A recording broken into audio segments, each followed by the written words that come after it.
Good morning, everyone. Thank you all for attending today's Shepherd Staff webinar over the membership and scheduler year end. My name is Sam Williams, and I have been a software support technician at Concordia Technology Solutions for about 3 years now. Just as a note, all phones and microphones have been muted. If you have any questions, type those into the questions window. We will go over any unanswered questions at the end of the class. With me here today is our manager, Rod Kiles. He will be answering any questions you guys have. Just as the session goes on. And just as a note, all webinars are being recorded and will be available in our Resource Center, our CTS YouTube channel, and within your Shepherd Staff uh, software, though that's only for supported customers. I'll go over the class agenda in a second, but for these webinars, these are for both new and long-term customers who need a refresher on how to do year-end tasks in each of the Shepherd Staff modules, and assumes that everyone has a light understanding of Shepherd Staff. There will be no new material compared to last year's year-end webinars. These webinars do not cover the entirety of the Shepherd Staff software, only tasks commonly done at the end of the year. And so let's go over the class agenda for today. So we're going to have an overview. We're then going to have a discussion. We'll then have a review, then a quiz, and then finally we'll have that Q&A session I mentioned. So we're going to go over the year-end overview. We'll then go over optimizing this database, going over how to make a backup. Then we'll go over the year-end membership. So membership records, statistical reports, archival and cleanup utilities. Then underneath scheduler, we'll go over the cleanup utility there. And so let's get started. This webinar will be using the newest available version of Shepherd Staff, which is 9.1. Users can update their software using the update utility if they are registered and supported, which you can do by clicking this check for updates button right here, or going up underneath utilities right here and saying check for software updates. Year-end utilities have been removed from all modules except finance. Since this change, just about all reports have dates, so users can run reports for previous years easily. Though each module does have cleanup utilities, none are required to move on to the next year. If users do want to purge data using these utilities, it will be a permanent process that can only be undone by restoring a backup. I'm going to be going over the recommended order for year-end tasks, which is to do contributions first, then attendance, then membership, then scheduler, and finally finance. So, and after that, we're just going to go over how to optimize the database real quickly, which is pretty easy. What you'll want to do is get to the login screen of Shepherd Staff like you see here. Then we will go to utilities, and we will say optimize this database. We'll get a little prompt saying, are you sure? Do you wish to optimize this database? We'll say yes. And the optimized database is just a maintenance utility. It only kind of just cleans up the database and compresses it. It should be run on just the server or main computer at your church. If you have multiple computers that use Shepherd Staff, it should not be interrupted. Real quickly too, then we will go over how to make a backup of your database, just because with the year-end tasks, you will want to make a backup before and after each one just for redundancy. So we'll do backup this database, and I will just say start backup. And just for the sake of this, I'm going to just throw it underneath my downloads right now. But the backup utility will only back up the current database. If you do have multiple databases, users must back up each database separately. And if that is the case, we suggest using separate flash drives to store those backups. So let me get logged in here real quickly.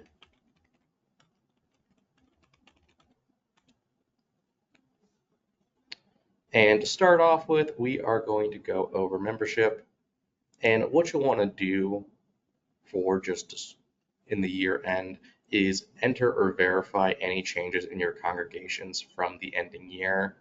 One method I'd like to mention would be to print out a blank person or household report for congregants to fill out if there have been any changes or holes in your data. To do that, you'll want to open up membership like I just did, go to People Individuals. Then what you can do is if you click Print down here, we can say Person Records. We can say Select, and then we can say a blank form to fill out. And then we'll press Continue right here. And once we do this, I'll just zoom in a bit here so you guys can see it a little bit better. But this will just have, pretty much all of the information we have on the person record.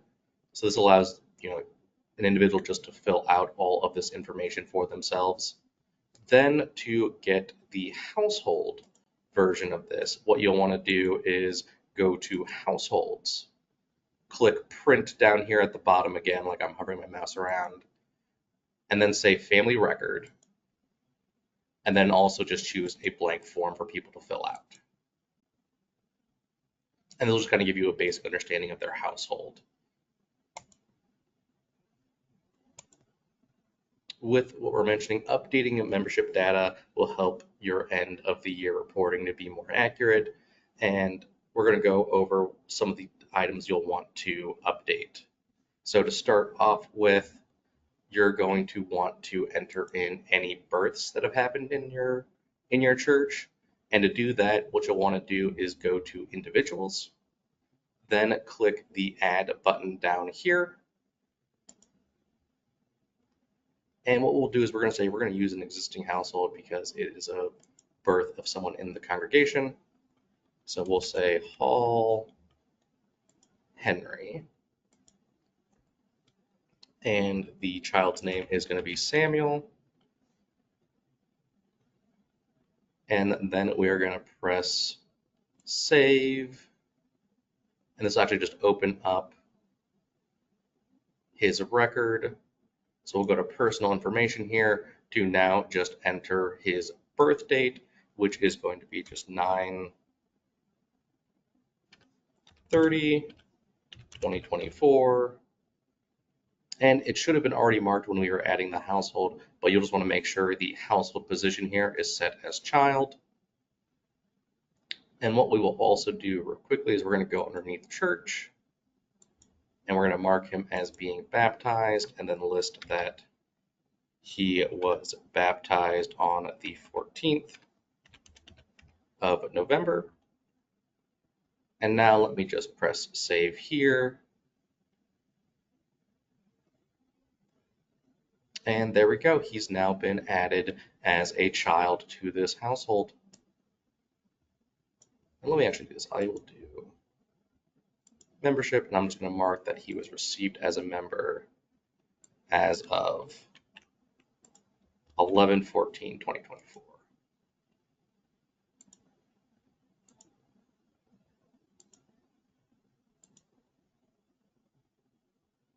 All right, let's just close out of the person record real quickly.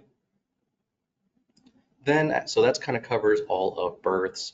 We will then go over how to enter in any deaths that have happened at your church. And to do so, here's what you'll want to do. So we'll need to find the person who has passed away.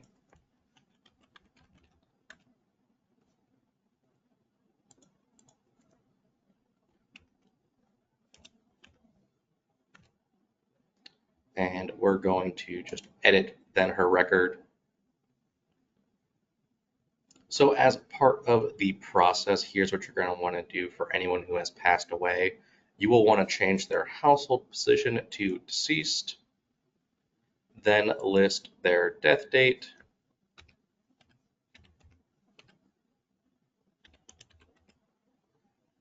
and then what you'll do is underneath church here, we're going to change their participation to deceased, then we will mark them as being removed by death, and then list the date they passed away, which should be the same as their death date.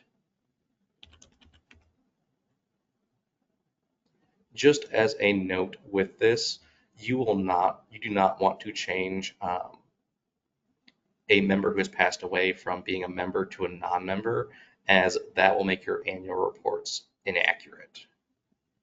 So after going over deaths, we are now going to go over how to enter in baptisms and confirmations, which, as you saw, I did kind of earlier, but it is pretty straightforward. So we are just going to go to Wilmouth, and we're going to edit Daniel's record here by clicking that edit button like I just did. And then what we're going to do is you will want to just check the baptized and confirmed checkboxes, and then just list the dates they were baptized and then confirmed.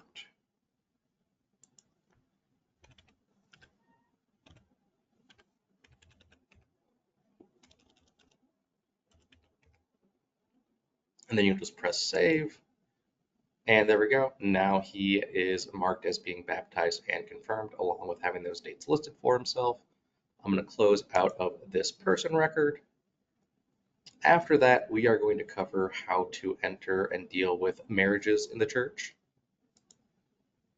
And to start off with, we just have to find the couple that were married. So I'm going to pull up Jason here. We then edit his record. And then once here, what you're going to want to do is underneath this personal information tab that you can see me hovering around, you will want to change the marital status of the individual. We're going to mark them as being married. We'll then list the wedding date. And just for this, I'm going to list it as 11/1/2024. And then for the spouse's name, you'll then want to list the person they're getting married to. And in this case, it is going to be a woman named Katrina.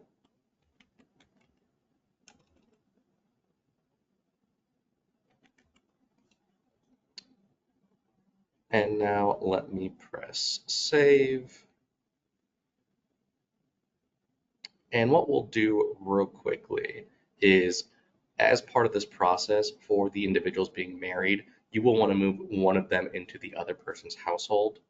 And to do that, there's two ways you can do this. I'll show both ways.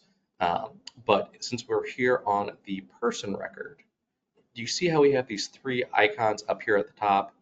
We're going to want to focus on the icon that has a little house with a person in it. And if you see me hovering over it, it'll say move person to a new household. So we'll click on that, and it will show the household of the person we're currently moving from, and then along with the house we would then want to move him to. So I'm going to say Abanon for Katrina, and I'm going to then list his household position as spouse, and then mark that as being save. And since we have moved the last person from this household, we will now have the option to actually then delete this household. So I will just say yes right here. And now what I will do is I'm going to go to Katrina's record. And now what we'll want to do is mark her as being married as well, along with listing the date they were married. Then list the spouse's name, which is Jason. And as part of this too, we'll want to change the last name. And for this, I'm just going to copy this and then paste into her prior surname just so we know what it was previously. And then we'll do Freeman.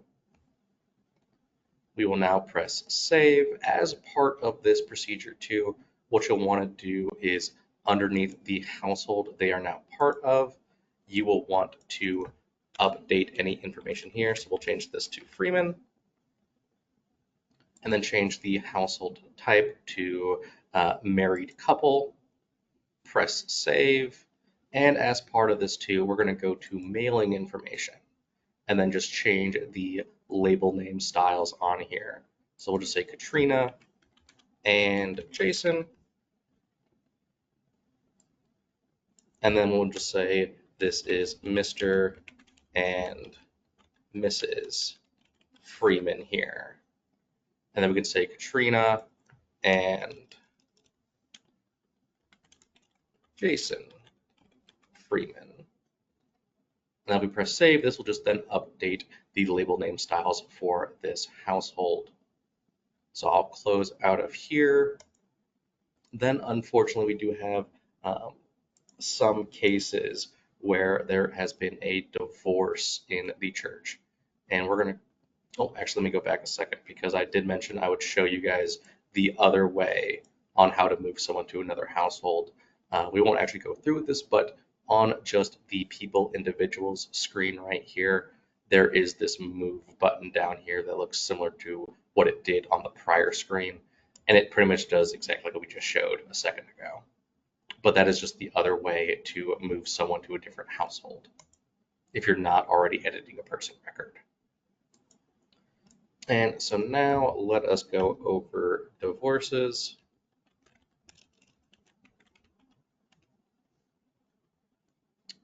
And so we're going to go here to Carl Vines. We're then now going to press edit down here at the bottom.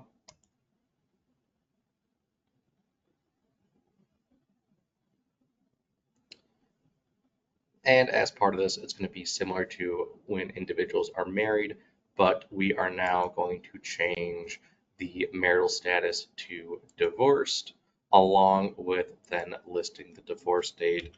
And for that, I'll just put 12/1/2024.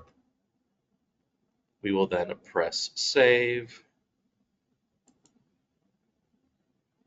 And now we are then going to go to Robin's record. And we will then mark her as being divorced as well. List the date of the divorce.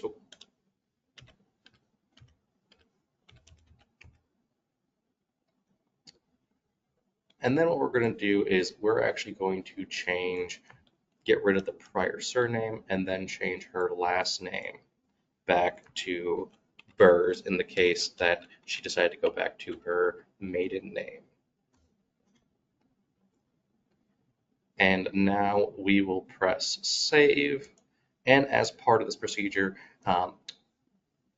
if they, whoever moves out of the household, we will then just want to move them into a new separate household, which we can do by clicking that move button again. And this time we'll actually click the plus sign right here because this will allow us to add in a new household. And so we'll just add the Burris household. We will then press save. And we're going to change her household position to head and then mark this as save.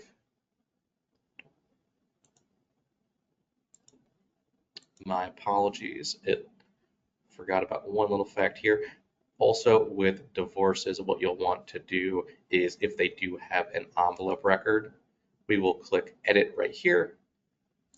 And then we can go to contributor information and we will then just want to take whoever, we'll just want to take one of the individuals off of the envelope, most likely being the joint contributor in this case. And then we'll press save. And then now let me go back to Robin here. And since we already edited the household, I can pull it back up. And we'll mark her as being head again. And then we will press save. And that has moved her over to her new household. As part of this too, what you'll want to do is go to the households then, and then update the label name styles again.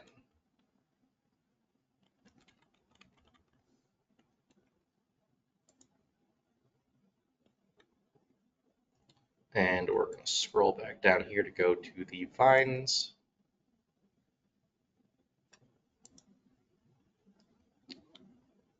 And then we'll just say that this is Mr. Carl Vines.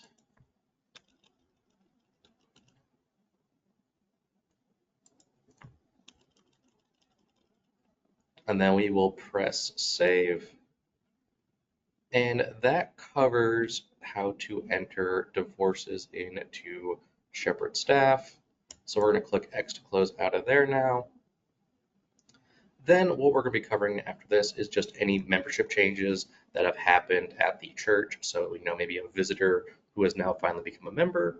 And to do that, what you'll want to do is we're still going to be doing most of this underneath individuals like you see here, but I am going to look for Deidre here. And what we'll want to do is we're going to then click edit on her record. And with the membership changes, this could also be anyone who maybe has left the church or decided no longer to be a member. So as part of this process, here's what we're going to want to do. We will mark Deidre here as being a member, change her membership code to full member, and then we're going to mark that she was received by baptism. And just for today, we're going to use today's date as that option. We'll then also mark her being as baptized. And I am just going to then copy this date here and paste it. And then we are going to press save.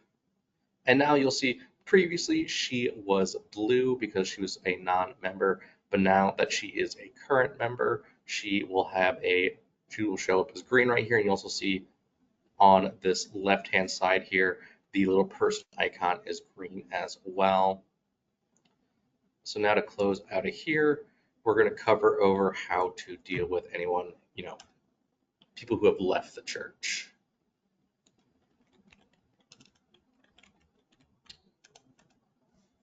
So we're going to go to Tammy Stewart here. Sorry, excuse me quickly.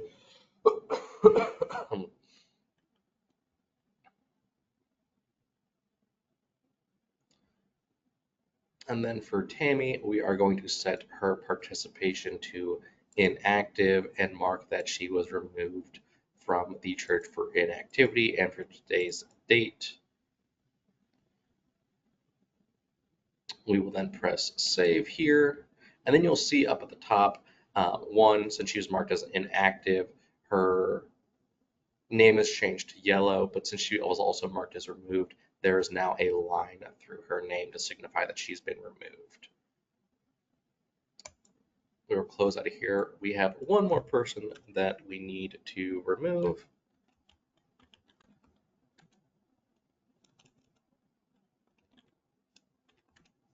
And that will be John Presley here. And in his case, he has been transferred to another church. So we will just say he was removed by transfer, and then list that he was removed on 11/13/2024. And for this participation, you can kind of even leave it as active, or in this case, we could just say he is now inactive since he's been removed. And we will then just press save.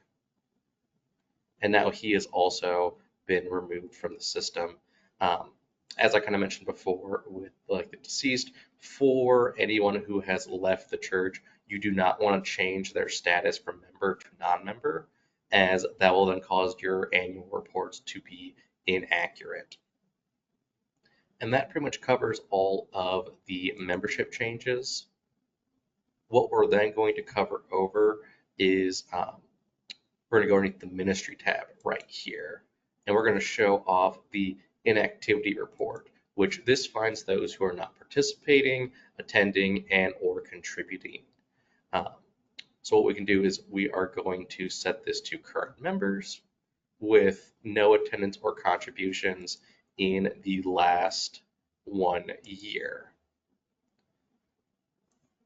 And from here, what you can do is like you'll see all the individuals here, but you can actually plan touch points, which if we click this plan right here, it'll then allow us to pull up a touch point, and this will be like where you can plan a visit for this person to kind of figure out what's going on and why they are not attending the church. And what we can then do as well is for those who have not attended, we can actually, with this subgroup button right here, we can create a new static subgroup called inactivity, and today's date for this matter. And we'll just then press save. and now I've created that subgroup. Then, so that pretty much covers just this little inactivity tab here that allows you to kind of find some extra information out and find who hasn't attended or contributed. We're now going to go over some of the reports you'll want to print out for the year-end tasks. And what to do that, you'll go to Other Reports. With the membership module, we actually do have some custom-built denomination-specific reports for the different denominations, which you can find by going to Statistics Denomination Specific. So here is just a list of the options we have. So we have Lutheran, LCMS, Lutheran WELS, Lutheran ELCA, Presbyterian PCA, Presbyterian PCUSA, Southern Baptist, United Methodist, and then Annual Church Ministries. If your church denomination is not listed here, we'll go over some other ways you can get the information that we'll get on these reports, just so you can use that. And so we're going to go with the LCMS. We will then press Select here, and this will actually open up the report. And these reports just summarize membership changes, and it may be used to fill in the reports for your local church or governing church body. And so we're going to then say the reporting year is 2024. In this case, I'm just saying that the ending is in December, just because this is the current year. So I will now press Save and Calculate. And now if we go to membership, we should then see, hey, here's what your total baptism is, or sorry, total baptized membership. Here are the baptisms during the year. Then we'll have the total confirmed membership, and then any gains/losses for the year to show. And at the bottom, we'll get a list of those totals. For how these are all calculated, you can find that out by clicking on the question marks next to each section. And so, for example, the total baptized membership, it is a baptized member must meet the following criteria. The member option is selected, the baptized box is checked, the date removed is blank or after the report end date, the date received is less than or equal to the report end date. And then what we can also do is, as you've seen here, I'll kind of go over some more of the calculations as we go down. But there are these little eyes right here next to some of the items, which this will allow us to then show, hey, who was all baptized this year? And we can then use that to find this information out. Along with, as you see down here, we can see the total gains and total losses and see who was gained and then who was lost and for what reasons. But for the, all the other calculations, as I mentioned, you can just click on these question marks here. So if you do have someone who is removed and for whatever reason when you run this report, you don't see them on there, I would say check those question marks to figure out, hey, maybe you don't have one of the requirements for that item to actually, that person actually show up on this report. So I'll click OK here. And then just to, as I mentioned, for those of whose denomination maybe wasn't listed here, there is some other reports we can run to maybe find the information you're looking for, which you can find underneath church statistics here. And what you'll want to do is, here are the kind of reports you'll want to run to find that information. So we'll go to type right here, and we'll go to persons removed. And here we can say, we want to include person's name, remove people, deceased. We can then do the age cutoff, membership year, when this all begins. And then if we click print, let me zoom in here just a little bit. And then we can see all of the individuals we removed or were removed in the year. So we'll see 4 of the individuals that we marked as being removed earlier today. And then along with that, we can then change this type from persons removed to persons received. Click print. And this will show us anyone who's been received during this year and give us a total for that year. Then we also have the uh, received by analysis.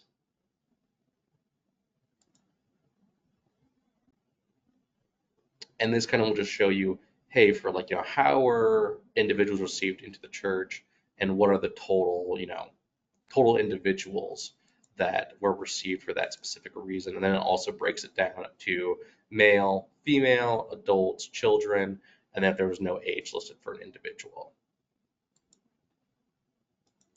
And along with the received by, we can also then do the removed by to get similar information, but just to show us who all left the church for this year. And then let me close out of here. And the final report you can run from this section is just the membership statistics report. We will then just click print again down here at the bottom. And let me zoom in here again. And then this will just kind of show you your total membership along with giving the percentages that are male versus female, percent totals, children, those who are baptized. Then we'll show you any increases or decreases for the year. So that pretty much covers all of the reports you may want to print out in membership for year end. What we do have a utility that some people may find useful, which is the mass update utility. For this utility, before you think of running it, you always want to make a backup because these utilities do make permanent changes to your database. Most utilities require someone to have supervisor permission to be able to run them. And so what we're going to do is we're going to say mass update membership information. And we'll get a little backup reminder here. It'll say, as a precaution, do you have your current backup of your database? We do, so we're going to say yes. And what we'll do here is, so as you may have seen me do earlier, I made that static subgroup of the inactive people who had not attended for a year. So what I can do here is I can go to who, say for a subgroup, and then I can do inactive, and we'll see we got that inactive 12/11/2024 static subgroup we created. We will then just press OK, and now we're only going to be changing those 3 individuals we saw.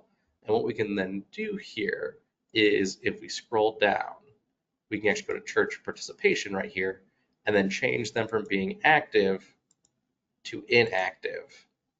And then if we press next, oh, my apologies, I got it in the wrong order. But so we'll change it from active to inactive. We'll then press next. And now we're going to see here's all the individuals that will be changed. And then they'll be showing what it's changing from and what it's changing to. Now if we press continue and then press yes, all 3 of those individuals are now marked as being inactive. Now, since we've finished covering that, what we will cover is just the cleanup utility, which is under tools right here called data cleanup. This is optional, and if you do use it, we recommend creating a backup file first. With this utility, though, this permanently deletes all, depending on how you run it, it permanently deletes all of the information for that individual. So that includes membership data, attendance data, and contributions data, because it does just a clean sweep of it all. But we'll just kind of go over how you can do that real quickly. So we click data cleanup, we press start. And if you are using this utility, kind of a recommendation we have is use a specific removed by, which I can kind of show you how you can add a new removed by reason in your records, which you, for example, we have one here called deletion. With this utility, it only deletes the people who you choose for the specific removed by reason. I mean, if you choose all, that's going to get everyone who was removed. Then with the date range, this is what determines who you delete.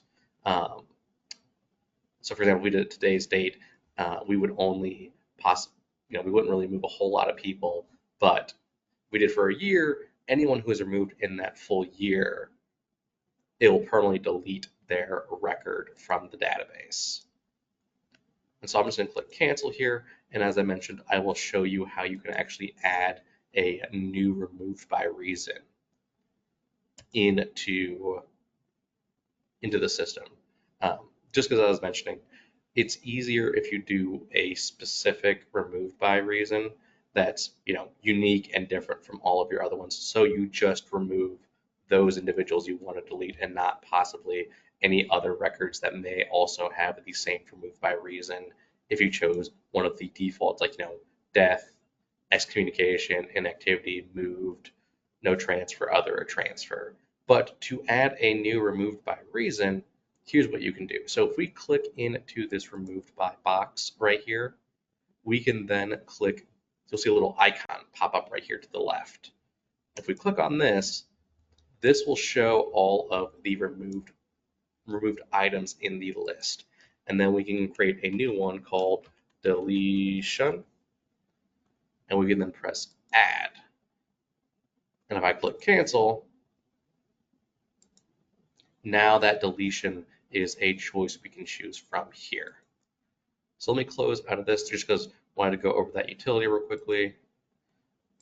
There are a few other utilities we're going to cover over here real quickly, and those other utilities are, if we go to tools/settings again, we can actually do the find data entry issues. So if we click this and then press start, let me zoom in here real quick so you guys can see this.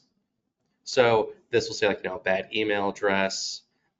It will show any for example, this person was marked their first communion date was before they were actually born. They were marked as received by baptism, but the date received and baptism dates are in different years. So you can use this to find any possible data entry issues that have been entered into your system. I'm going to close out of here. The next utility we're going to cover is we have this combined duplicate person information option here. And this just allows you to merge two records together in the case you accidentally create a second one. It allows you then, for example, if you have one record that has the birth date, but the other one then has their email address, when you use this utility, it allows you to merge those two records together with one being then permanently deleted, but any information on that old one is then merged into the correct record you want. And I'm just going to show you what that's going to look like. I won't actually go through with this just because I don't have any duplicate records, but I'm just going to choose this as an example right here and then press continue. Oh, let me actually do this. I'm actually going to do Jacob and Lacey. As a note, if the record has a envelope number to it, you may want to hold off on doing that. So as you'll see here, we now have conflicting information found. This is what you would normally see when you are combining two records together. You'll see any differences between the two. And then what you're able to do is you're able to select, hey, here's the person, here's the name I want, here's what sex I want, birth date, baptism date, and all this other information. And then once you're ready, you can click apply, and this will then just get rid of the person to combine over here on this side, and then we'll just keep the person we selected over here. So I'm just going to click cancel real quickly to get out of the screen because I don't actually want to combine them. Then the other utility we have is we have the promote students to the next grade, and this is mainly for just the Sunday school grades and your school grades if you have them. But when you run this, it just whatever grade they are currently, it just moves them to the next grade in the list from there. So that pretty much covers everything in the membership module. I'm just going to close out of here real quickly. Then in Scheduler, which is kind of more of just a events window where you can record events, the only really year-end utility here, which is also still optional, is the cleanup utility. With this utility though, it deletes any event within a chosen date range that you select. And of course, you can choose specific event types you want to get rid of. But as I said, all the cleanup options are just optional. They are not needed for the year end um, they aren't needed for year end at all. So I'll click cancel and we'll close out of here. And I'll actually just pull back up our PowerPoint. So now we're going to kind of review what we discussed. So for the review, you'll want to perform the year end in this order. So contributions, attendance, membership, scheduler and finance are independent and can be done at any time. Remember these basic steps. Update and enter all data. This includes updating personal and membership information. Run any needed reports. This includes denominational and statistic reports.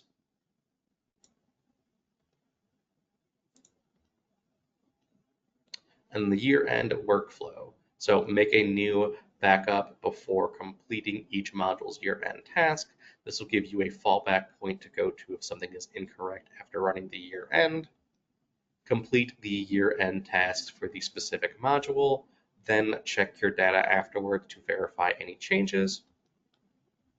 Make another backup when year-end tasks are complete.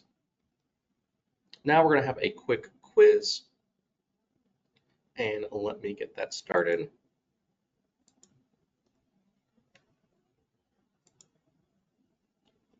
So you should see a poll on there, and the question is true or false when updating membership data.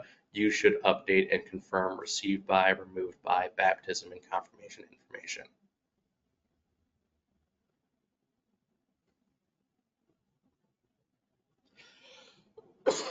Sorry, excuse me.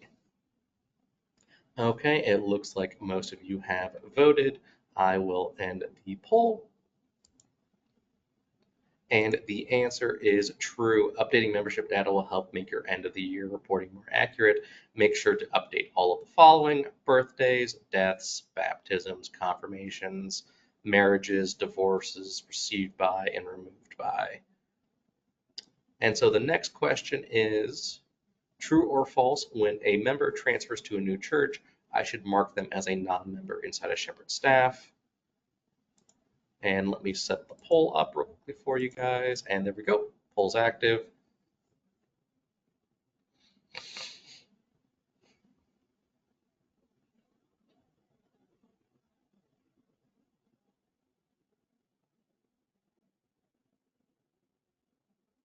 Okay, looks like most of you guys have voted.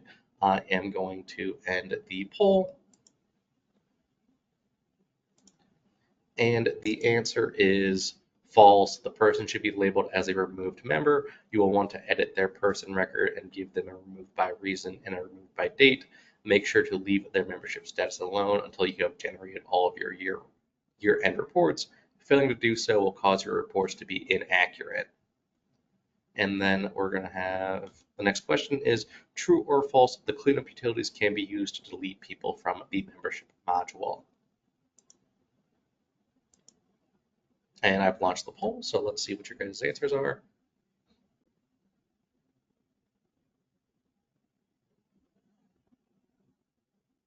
Okay, looks like most of you guys have voted. I'm going to click the end poll. And the answer is true. You can use the cleanup utility to purge remove members from the database. This will also delete any membership, attendance, and contributions data associated with them, with the removed person. Please use caution when running this utility and back up prior to starting this task. And then the next question is true or false. The inactivity view finds those who are not participating, attending, and or contributing.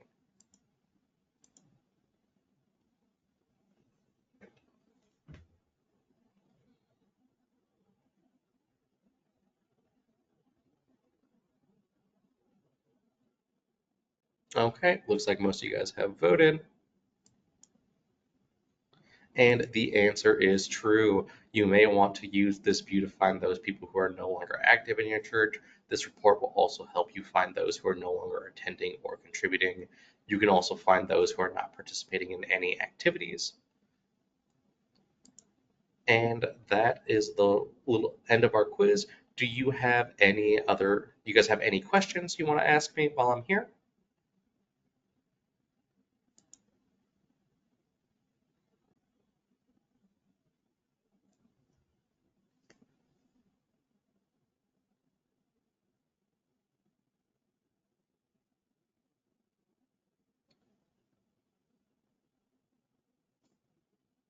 Sure, I see we have two questions here. I will go back and yeah, I'll show you because I've got a question here from Joanne. Can you please show the screen with the order to the year end? Let me go back a few pages.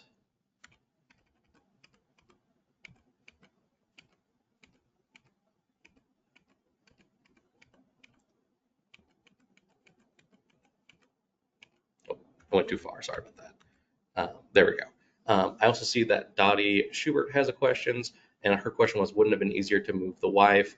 And I forgot to mention this during the um, training, but with a marriage, it all depends on where they're moving to. So, for example, if the husband is moving into the same household as the wife, it's usually easier to actually just move the husband then in that case to the wife's record and make the updated changes there. And then it's, the reverse if the wife is actually moving in with the husband because the households are actually where the address for where they're located is stored. So it all kind of depends on where, how they're doing things. So as I mentioned, if they're moving in together as like in the wife's house, it's easier to move the husband to the wife's record. If they're then moving into the husband's home, it's easier to move the wife into the husband's record then. All right, besides that, any other questions?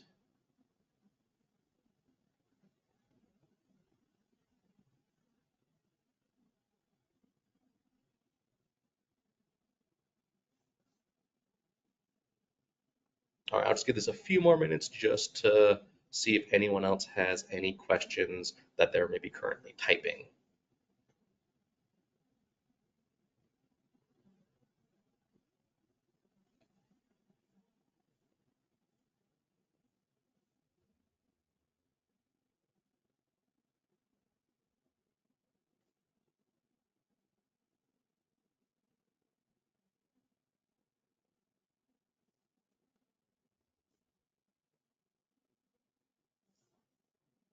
And I'm actually just going to move the presentation back to where it was